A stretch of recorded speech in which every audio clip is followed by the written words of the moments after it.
What's good, YouTube? It's working. Today we back again with some video, and today we got the harsh truth about the GOAT debate. As y'all know, in my last video, I was talking about LeBron being the GOAT and what he has to do to become the GOAT.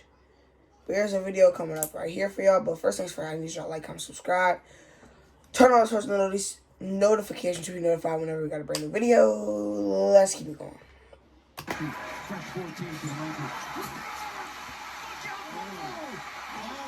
Look at that. Look at It's never going to end, is it? LeBron's reign over the NBA. I've just come to the conclusion that LeBron has hacked into the Matrix and has transcended aging. LeBron is in his 19th NBA season and is somehow still one of the best players on the planet. Yep. This isn't supposed to happen. No. 99% of NBA players peak in their mid to late 20s and then slowly regress as they age, eventually becoming a liability to their team and inevitably sailing off into the sunset, washed up and content with their achievements. But not LeBron. The man is fighting his age like he's got a grudge on time itself. And the more he piles up on these mind-bending feats, the more we must ask ourselves the question, and I really hate to do this, but is LeBron the greatest basketball player of all time? And if he isn't, what would he need to do to truly, once and for all, be the GOAT? Yep.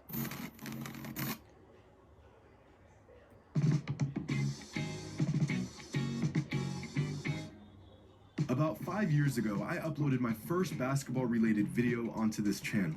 The title of that video, Is LeBron the GOAT? You can still watch this video today, but since it's an absolute dog water of a production, I highly recommend you steer clear of it. To summarize the video, I gave 10 reasons why LeBron would retire as the GOAT. Fast forward 5 years and thousands of hours of watching games, collecting data, and gathering context in this sport that we love. I've since changed my ways and realized that Michael Jordan is the greatest basketball player of all time.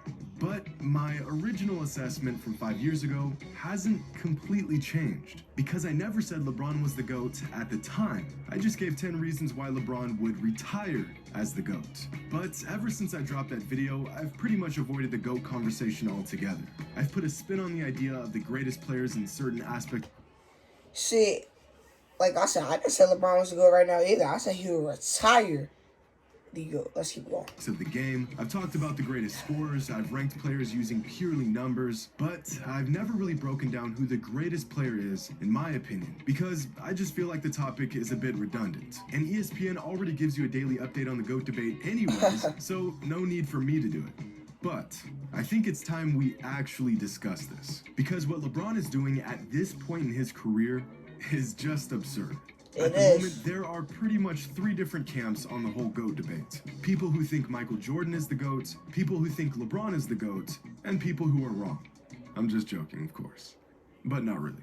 I'd say about 75% of people fall into the MJ's the GOAT category, about 20% of people fall into the LeBron's the GOAT category, and about 5% fall into the other category. Usually these other fans believe the GOAT is Wilt or Kobe or Kareem. Like I said, Kobe's up there, but boy, will they die on that hill. See, the thing here is that a lot of the fans in MJ's corner believe that he is and will forever be the GOAT. But realistically, is there anything LeBron can do to surpass him? I mean, there's gotta be some sort of objective metric we can use to distinguish the greatest player of all time. No opinions, no bias, just the facts. If LeBron somehow won 4 more championships and retired with 8 rings, he'd undoubtedly be the GOAT, right?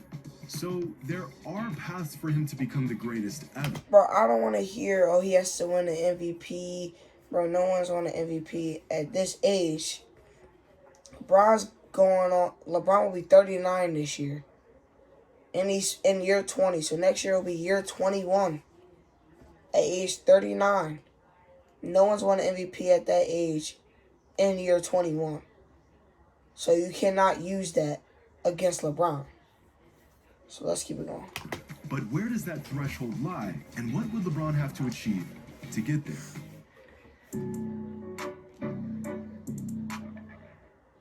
First, let's just take a look at the basic numbers. Between Michael and LeBron, LeBron has more career points. All right, let's look at this. Let's look at this.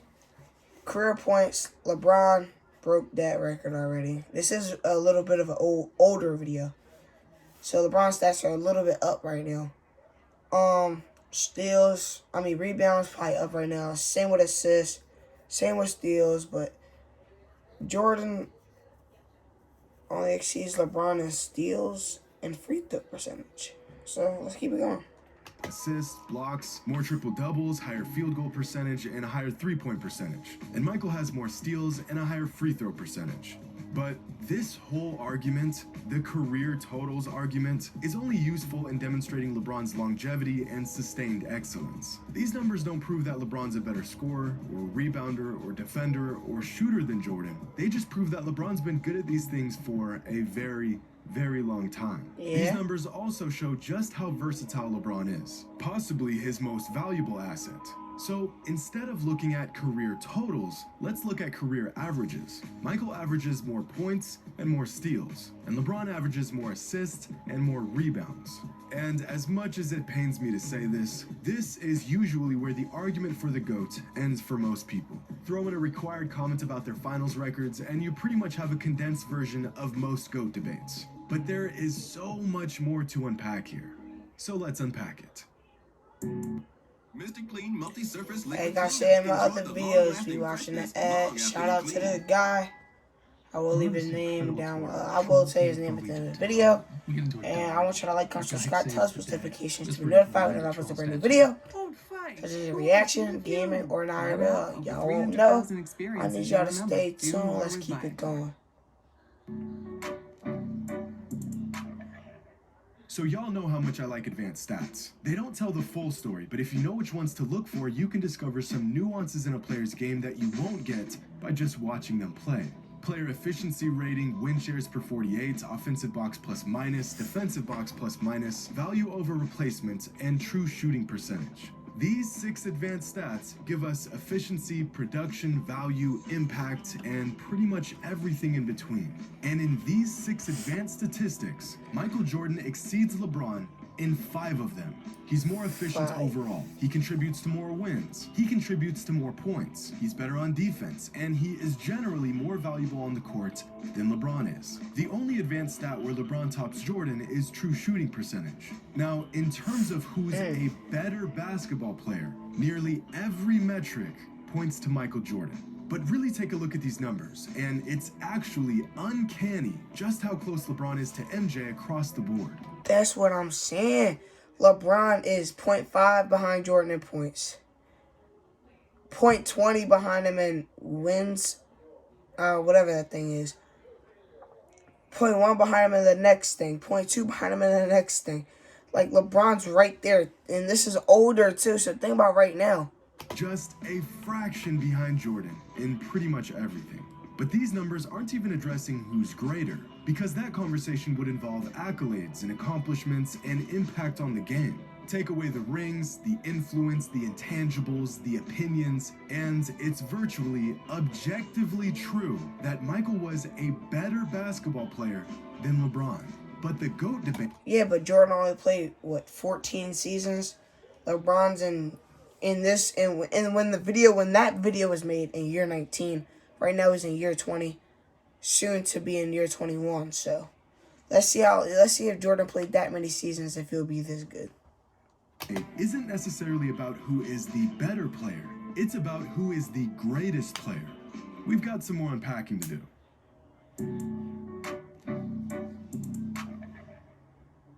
Now, we cannot have a thorough GOAT debate without discussing the accomplishments of each player. Numbers are cool and they have their purpose, but numbers alone aren't indicative of greatness. They're just a vehicle to greatness. This is why, despite James Harden spending half a decade piling up some of the greatest scoring numbers in NBA history, James Harden, Houston Harden would make you look like an idiot. Players with far lesser offensive numbers. The numbers complement the accolades, not the other way around.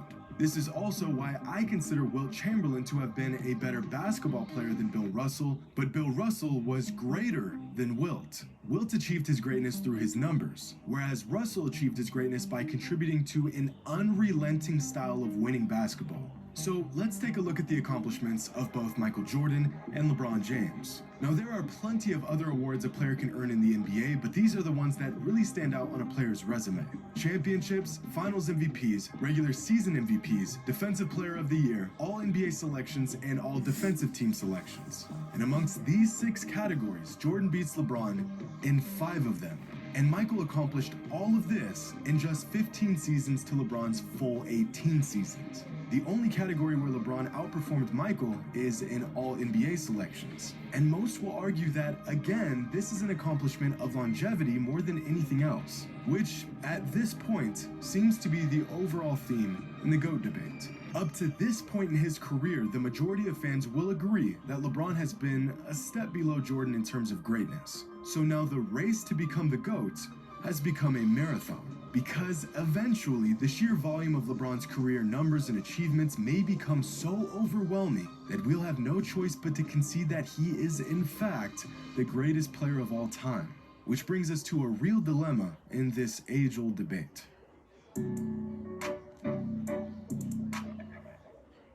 The flame that burns twice as bright burns half as long. A great quote by the ancient Chinese philosopher Lao Tzu regarding the idea of excellence and the sustainability of it. Almost as if you can have longevity or be exceptional, but you can't have both. Now, in the world of basketball and sports in general, usually being exceptional translates to longevity and vice versa. Michael Jordan was excellent for 13 seasons in the NBA. His flame was violently bright, and it burned for quite some time. But what if there was a flame that burned about 95% as bright and lasted much, much longer? At a certain point, the radiance of even the brightest flame is outclassed by the flame that just won't quit.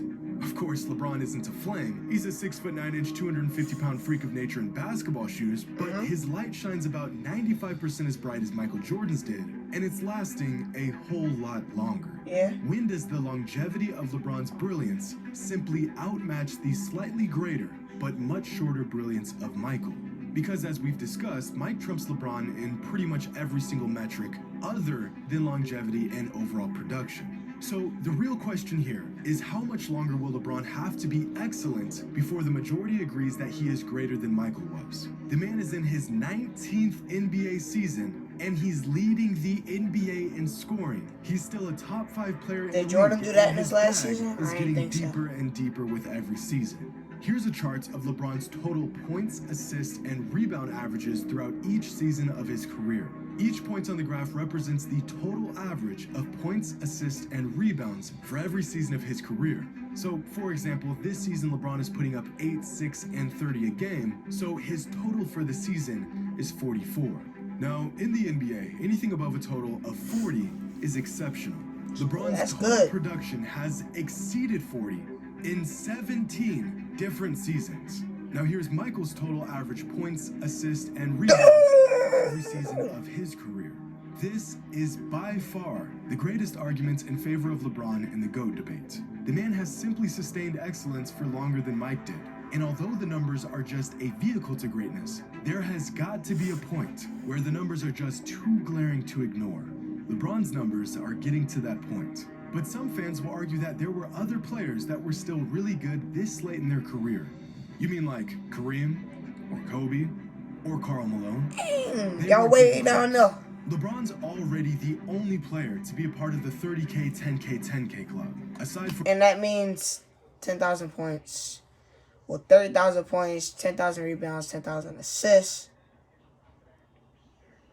So what I'm saying is, right, well, obviously, at the time when this video was made, he didn't break the record, but he has a scoring record.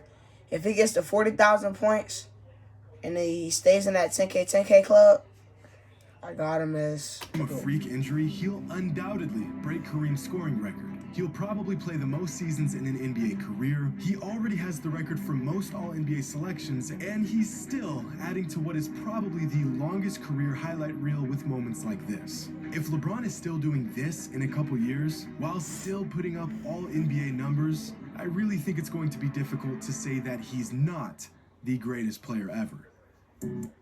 It's electric in here tonight, folks. Thanks to shout out to this guy. deal at Dave & Buster's. Yeah. And I want y'all to like, comment, subscribe, turn on notifications to be notified whenever I post a brand new video. Let's keep it going.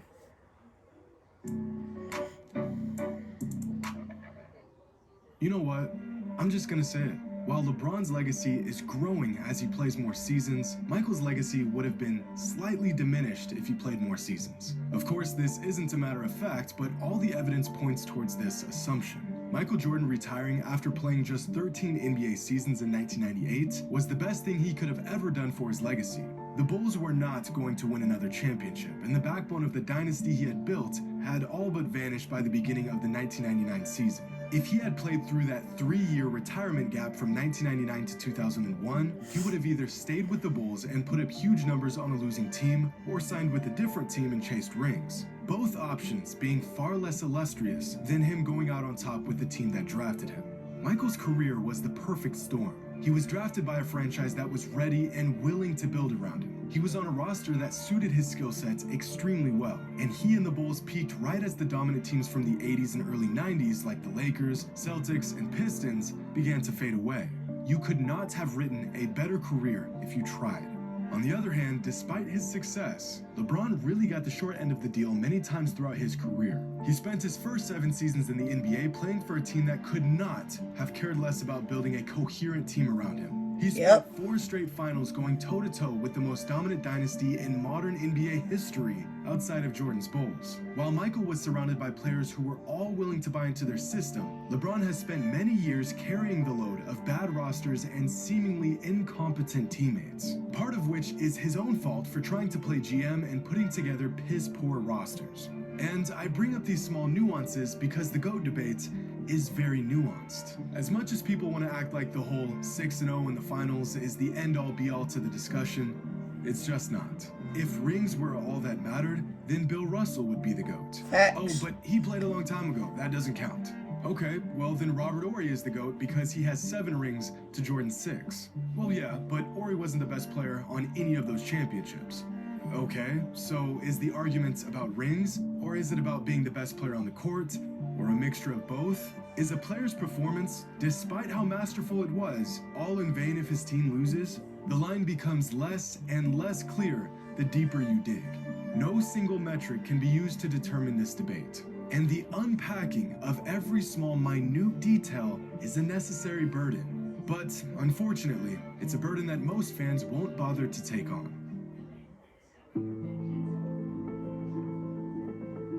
Let's see. At the moment, I personally believe Michael Jordan is the greatest basketball player of all time. Yep. I also think he's the best basketball player of all time. But, unlike some fans, I don't think the door has closed on LeBron. I think that if LeBron can continue to dominate the league for a few more seasons and continue to shatter our previous notions of what we thought was possible in a single NBA career, I think that he has a chance to retire as the greatest player of all time. But of course, only time will tell. And fortunately for LeBron, time seems to perpetually be on his side. Alright guys, that's the video. Comment down below what y'all think. I want y'all to like, comment, subscribe, turn on post notifications to be notified whenever I post a brand new video. It's your boy Marcus. We out. I love y'all. Peace.